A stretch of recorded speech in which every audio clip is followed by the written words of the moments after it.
আসসালামু আলাইকুম। আজকে আমি রান্না করব দেশি কই মাছ। দেখেন কই মাছটা কিভাবে ভাপা করি। আসলে সব সময় তো দেশি কই মাছ পাওয়া যায় না। মাছালারে বললাম যে দেশি কই মাছ দেবেন আমারে।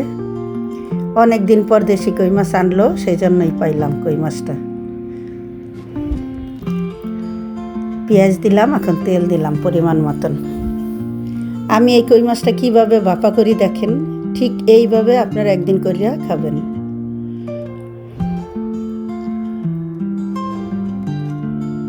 কই মাছ তো দেশি কই মাছ তো পাওয়াই যায় না।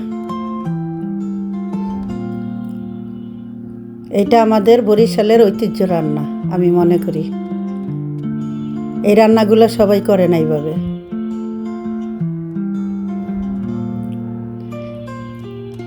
লবণ দিয়ে দিলাম স্বাদ মতন। এখানে আমি সব মশলাই দিব, কিন্তু পরিমাণে কম। 8টা কই মাছ আমি আজকে কিভাবে ভাপা করি দেখেন। যারা আমার এই রান্নাগুলি দেখবেন তারা একদিন হইলেও এরকম করে রান্না করে খাবেন, তাহলে বুঝতে পারবেন যে কই মাছের কতটা স্বাদ।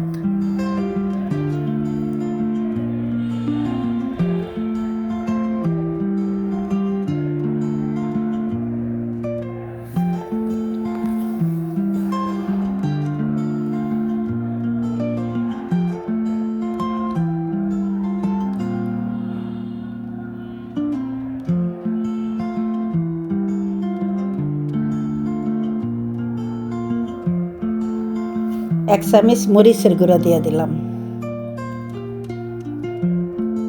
1 চামচ হলুদের গুঁড়া,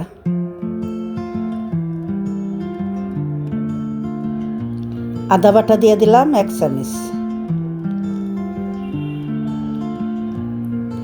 রসুন বাটাও দিয়ে দিলাম 1 চামচ। বললাম না এখানে একদম হালকা মশলার রান্না এটা।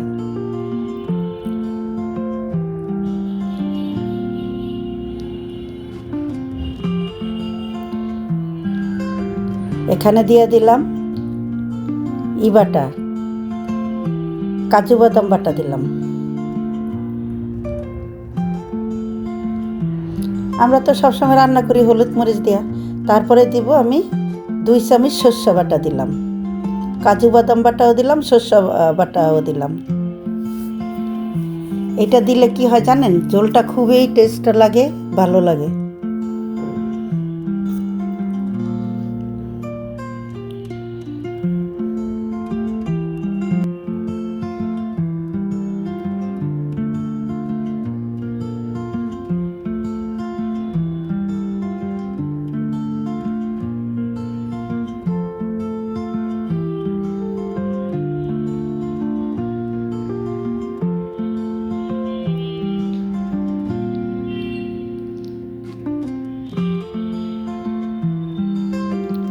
এই রান্নাগুলো করার একটা উদ্দেশ্য আছে আমার, আপনাদের সাথে শেয়ার করি, কথাটা আপনারা শোনেন। আমার ছোট মেয়ে আমার এই রান্নাগুলো দেখে দেখে রান্না করতে যেন পারে, সেই জন্যই আমি এই রান্নাটা করি।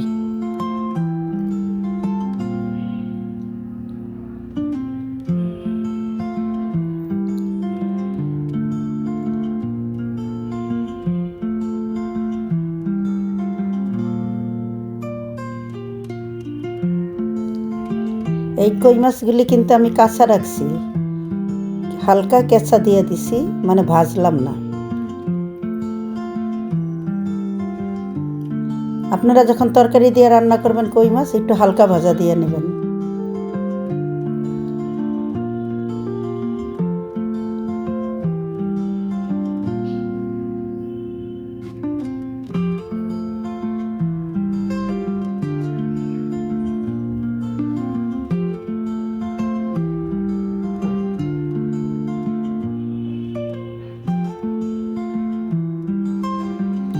আমি কিছু কাঁচা সর্ষের তেল দিয়ে দিলাম উপরে, তারপরে দিব ধনিয়া পাতা।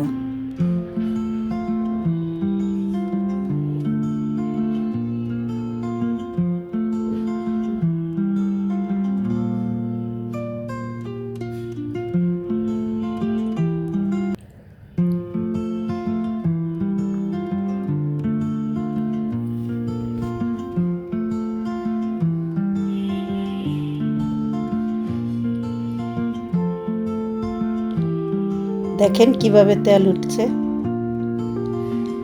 ছোট একটা রান্না কিন্তু খুবই সুস্বাদু রান্না এটা।